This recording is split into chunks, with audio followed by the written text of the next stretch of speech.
As people may know, I came to this country in '81, so I've been here a while, but I go back every year. This memorial recalls the tragic events of the 1840s that resulted in the immigration of millions of Irish people to many parts of the earth. Like the Yemen, they had been deprived of nourishment by governments following political and economic policies designed to subjugate their lands at any cost. During the 19th century, the population of the island of Ireland went from over 8 million down to 4 million. Those 4 million were lost as the results of starvation through forced immigration and diseases and deaths that were the result of the lack of nourishment. Over 1 million are estimated to have died in the years 1845 to 1847. In this country we call it the Irish potato famine.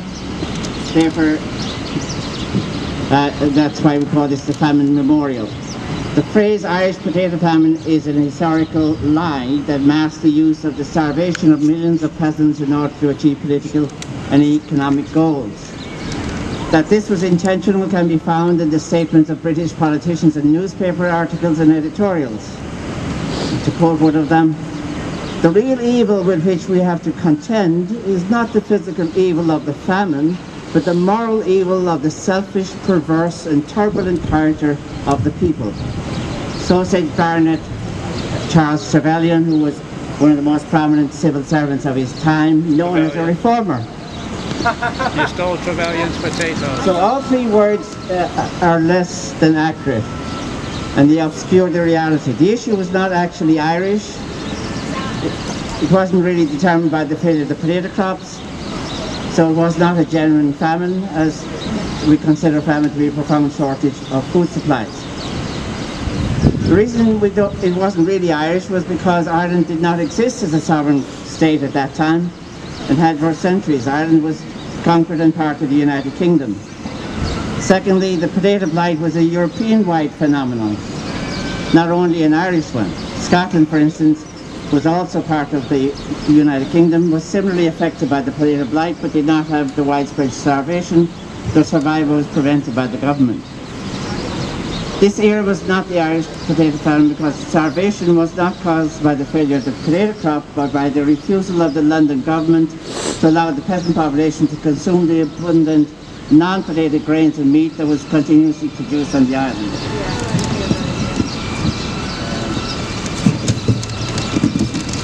Okay. And it wasn't really a famine, as there was an abundance of food of many kinds being produced throughout the time. For instance, there was more food exported from just the port of Cork in every year of that time to feed the whole population of the country. And of course Ireland had many more ports than just Cork. So in Ireland we don't call it a famine anymore, we call it the Great Hunger, or An Gcuta Mór in Irish.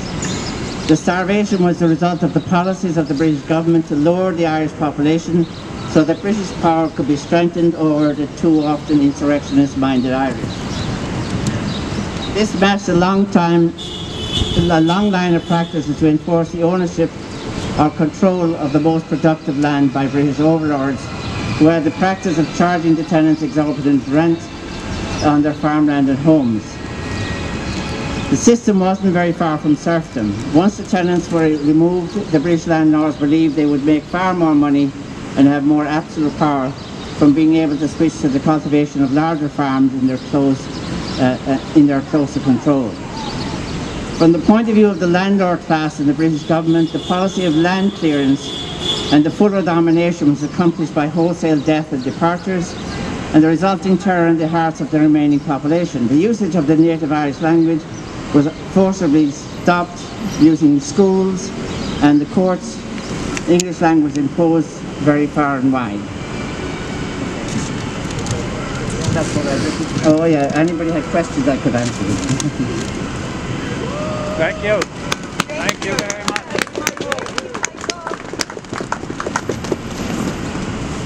Thank you, Michael, for those words.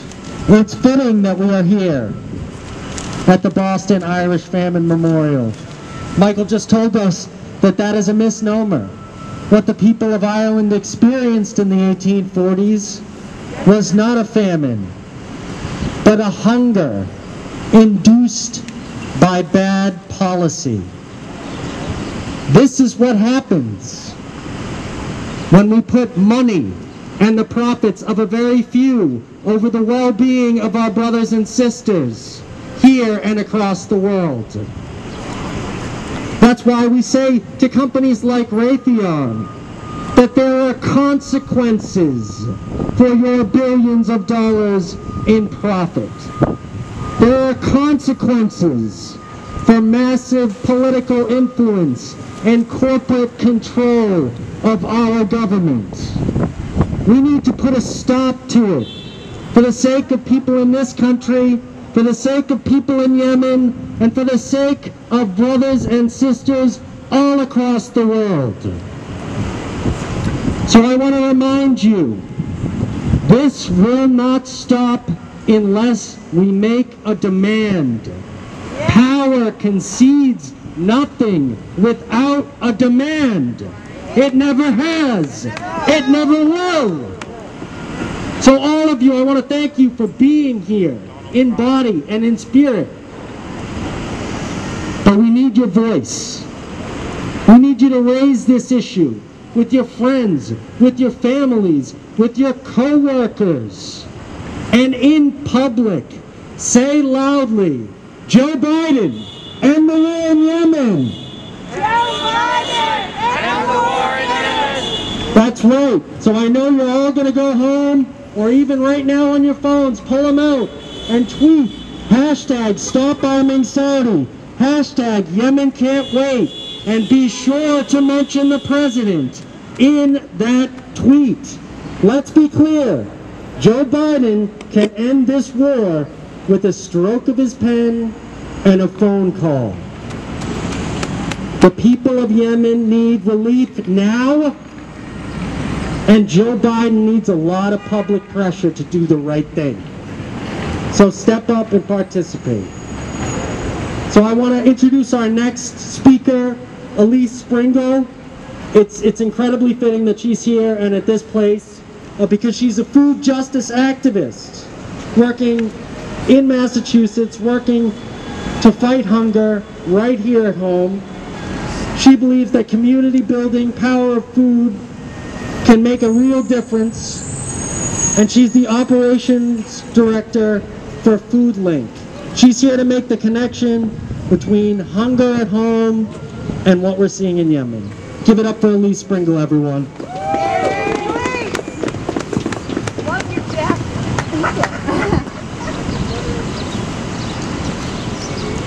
Thank you for having me today. Can you guys hear me okay? Yes.